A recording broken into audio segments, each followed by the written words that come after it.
ಜಾಸ್ತಿ ಆಗಿದೆ ಈ ಸರ್ತಿ. ಮುಂದೆ ಇನ್ನೂ ಹಿಂಗಾರು ಮಳೆಯಾಗೋ ಲಕ್ಷಣ ಇದೆ.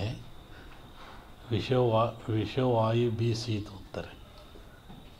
ಗಾಳಿ ಬೀಸಿ ಅದು ಜನಗಳ ಮೇಲೆ, ಆರೋಗ್ಯದ ಮೇಲೆ, ಪ್ರಾಣದ ಮೇಲೆ ತೊಂದರೆ ಆಗೋ ಲಕ್ಷಣ ಇದೆ. ಆಮೇಲೆ ಆಕಸ್ಮಿಕ ಮೃತ್ಯುಗಳು ಹೆಚ್ಚಾಗ್ತದೆ.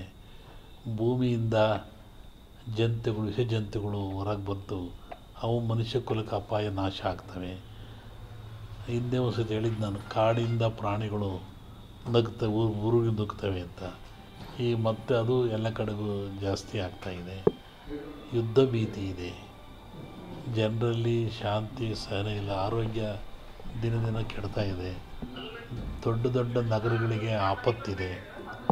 ಮತ್ತೆ ಭೂಮಿ ಬ್ರಿಕ್ಸ್ ಆಗ್ತಕ್ಕಂಥದ್ದು, ಅರ್ಥಕ್ವಿಕ್ ಆಗ್ತಕ್ಕಂಥದ್ದು, ಮತ್ತು ಭೂಮಿ ಸಡ್ಲಾಗಿ ಜನಗಳು ಸಾವು ನೋವು ಬರುವಂಥದ್ದು, ಆಕಾಶ ತತ್ವದಿಂದ ತೊಂದರೆ ಆಗೋ ಲಕ್ಷಣ ಇದೆ.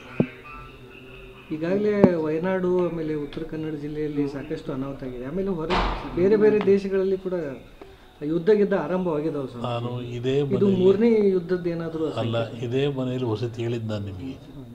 ವಿಪರೀತ ಮಳೆಯಾಗುತ್ತೆ, ಗುಡ್ಡ ಕುಸಿದು ಬೀಳುತ್ತೆ, ಜಗತ್ತಿನಾದ್ಯಂತ ಮಳೆ ಹೆಚ್ಚಾಗ್ತಿದೆ, ದೇಶಗಳು ಮುಳುಗುತ್ತವೆ ಮಳೆಗೆ ಅಂತೇಳಿ ಹಿಂದೆ ಹೇಳಿದ್ದು ನಾನು. ಇದು ಬರೀ ಇಂಡಿಯಾದಲ್ಲ, ಮೈಸೂರಲ್ಲ, ಜಾಗತಿಕ ಮಟ್ಟದಲ್ಲೂ ಹೇಳಿದ್ದು ನಾನು. ಯುದ್ಧದ ಭೀತಿನೂ ಹೇಳಿದ್ದು ನಾನೀಗ. ಅಲ್ಲಿ ಮತ್ತು ಯುದ್ಧ ಭೀತಿ ಇದೆ.